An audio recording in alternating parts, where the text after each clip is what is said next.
খুনি হাসিনাকে গণহত্যার দায়ে বাংলাদেশে নিয়ে এসে ফাঁসির দড়িতে ঝুলাইতে হবে বিচারিক কার্যক্রম সঠিকভাবে পরিচালনার মধ্য দিয়ে।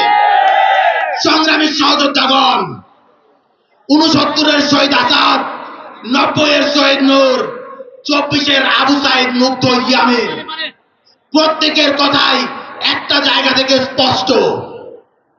ফ্যাসিবাদ বিতাড়িত করার জন্য, স্বৈরাচার বিতাড়িত করার জন্য আমাদের সহযোদ্ধারা প্রতিবারই কিন্তু জীবন দিয়েছে। কিন্তু আমাদের সহযোদ্ধাদের কেন বারবার জীবন দিতে হবে এই প্রশ্নটা আমরা কিন্তু করছি না। বাংলার ভূখণ্ডে কেন আমাদের সহযোদ্ধারা বারবার জীবন দিচ্ছে? 69-এর জীবন দিয়া, 90-এর জীবন দেওয়ার পর কেন 24-এ হাজার হাজার ছাত্র জনতাকে জীবন দিতে হলো? জীবন দিতে হওয়ার কারণ হলো এই দেশের যে রাষ্ট্র কাঠামো, এই দেশের যে ফ্যাসিস্ট রাষ্ট্রযন্ত্র, সেইটার পরিবর্তন হয় না, হয় শুধু ক্ষমতার পালাবদল। শহীদের রক্তের উপর পাড়া দিয়ে প্রত্যেকবার নতুন নতুন রাজনৈতিক দল আসে, রাজনৈতিক দল যায়, বাংলার মানুষের ভাগ্যের কিন্তু পরিবর্তন হয় না। আমরা আর এই নয়া নয়া ফ্যাসিবাদ দেখতে চাই না। আমরা এমন একটা রাষ্ট্র দেখতে চাই, এমন একটা রাষ্ট্র কাঠামো তৈরি করতে চাই, যেই রাষ্ট্র কাঠামোতে আরেকবার কোন ফ্যাসিবাদ জন্ম নিবে না।